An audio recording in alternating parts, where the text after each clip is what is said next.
j'ai demandé à mon intelligence artificielle Claude de me faire ce joli tableau.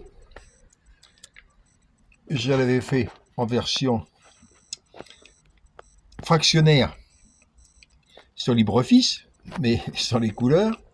Et effectivement, le photon Balmer alpha, celui qui a servi à Johann Jacob Balmer à trouver ces équations extraordinaires, le photon Balmer alpha, c'est cette belle couleur rouge. Et pour enseigner l'atome d'hydrogène aux enfants à partir de 8 ans, et donc les niveaux d'énergie, l'électron qui s'écarte du noyau, tout présenté en fonction de ce photon-là est plus clair qu'en utilisant le photon ioniseur appelé ionisant. Donc ce photon Balmer alpha est de cette belle couleur rouge. Il a une longueur d'onde de 656,28 nanomètres. Donc ce photon, on le retrouve ici, donc en version colorée, et par exemple, on s'aperçoit que tout se raccorde avec des sommes de fractions. Exemple, 27 cinquièmes plus 1 égale 32 cinquièmes. Ce qui veut dire que le photon Lyman alpha, dont la fraction est 27 cinquièmes du photon Balmer alpha, ce photon, donc Lyman alpha, 27 cinquièmes, plus 1, redonne le photon Lyman bêta, qui vaut 32 cinquièmes.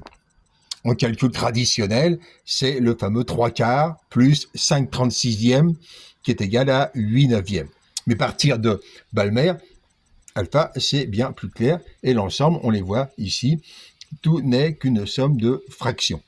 Le but de la manœuvre, de ce tableau général, c'est de pouvoir présenter, par exemple, bracket bêta, son énergie, c'est 1 quart du photon Balmer alpha. On voit ici que Paschen gamma, 3 cinquièmes de Balmer alpha.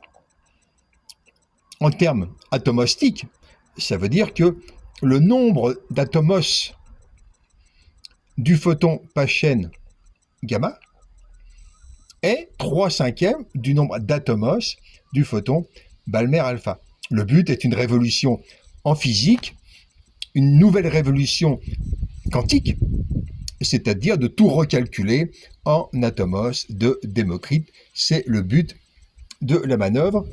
Ici, par exemple, 1 neuvième, c'est le fait que le photon Humphreys gamma a 1 neuvième d'atomos du photon Balmer alpha. Tout n'est qu'une somme de fractions. Et bien évidemment, cette révolution scientifique peut nous donner de légers espoirs de trouver de nouvelles technologies pour en finir, pour nettoyer l'atmosphère que le capitalisme depuis 1850 a considéré comme sa poubelle, lui servant à sa prétendue croissance économique. Cette poubelle est en train de nous tuer, est en train de nous faire mourir de chaud, car l'énergie bloquée sur Terre est en train de doubler tous les 12 ans. C'est le contenu d'autres vidéos.